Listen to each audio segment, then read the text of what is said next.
In tonight's Corner Office, homeowners have found a way to make big bucks by renting out their homes for movies and video shoots across the nation, sometimes pocketing up to $20,000 for a one-day shoot. At my apartment. Our next guest made a name for herself by creating a company that finds these homes at other ideal locations for her clients. We welcome Debbie Regan, president of Debbie Regan Locations. Debbie, this is kind of fascinating because when you watch movies, they're really not often on movie sets anymore. They are actually in people's homes. So how does your business work? Who comes to you and how do you make a match?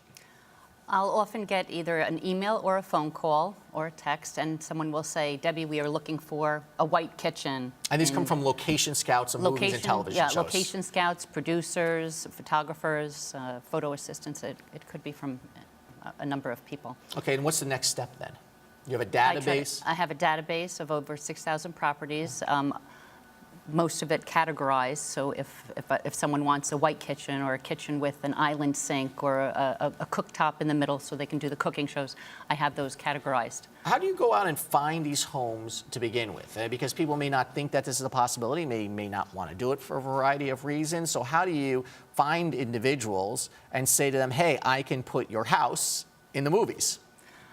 More often than not now people find me, or it's their friends have, I've been referred by my friend who had a shoot, and then I'll add them to our database. But I always say if somebody can't stand if a plumber is coming to fix their sink and they're all flipped out about it, then not for them. No, and I don't twist anybody's arm.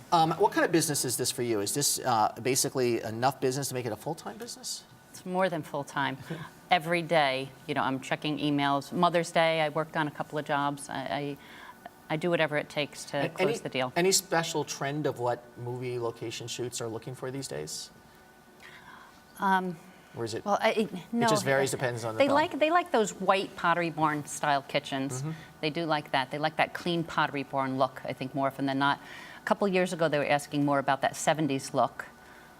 But now, I wonder, do they go in there and rearrange everything? Do they go in there and make it, if it's a 1970s movie, they're going to put lava lamps around? Is that they sure will. Like we recently booked a Martin Scorsese movie that Mick Jagger's co-producing, and I know Olivia Wilde is in it, and that is taking place in the 70s.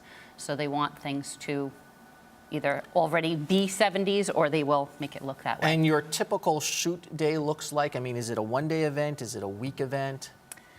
Could be less than one day. Sometimes they'll be in one location part of the day and then they'll move to another location. So that would be a half a day. But a half a day in the film business is like 6 hours. Sure. And what about television shows and regular series, for example? And I mean, especially in New York, you watch these series and they're in and out of different homes all the time.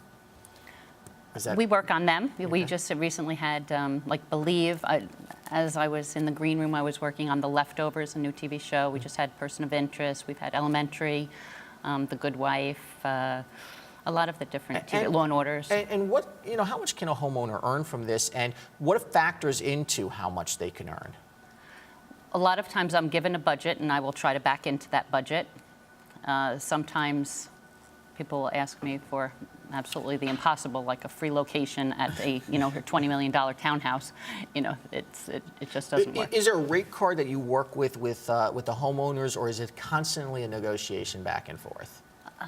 There are some ballparks for average things, but a lot of times it's back and forth, and are they only using the common areas of the house? Do they need bedrooms too? Well, if they only use the first floor, then I can give them this. I just now was working on a Virgin Mobile job in the green room, and they were asking about roof access. So the property owner said, well, for a little extra money, we can work that into the deal. From the time that someone contacts you to the time that the deal is done, what is the average time frame that these location scouts look at? And I take it they're also looking at multiple properties at once.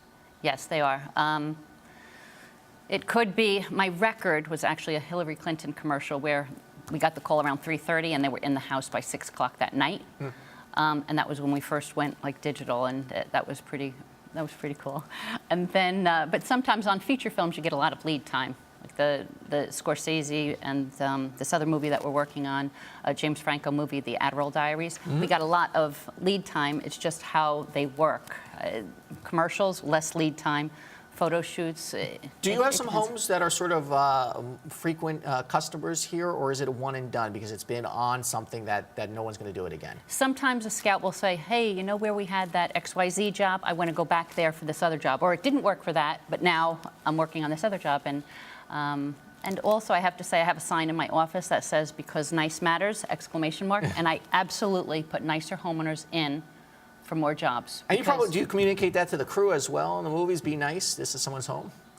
Well, I do kind of have it like both ways that I want the property owner, and it could be a business, it could be a homeowner, it could be, you know, a school, a warehouse, whatever. We use all different kinds of things for locations.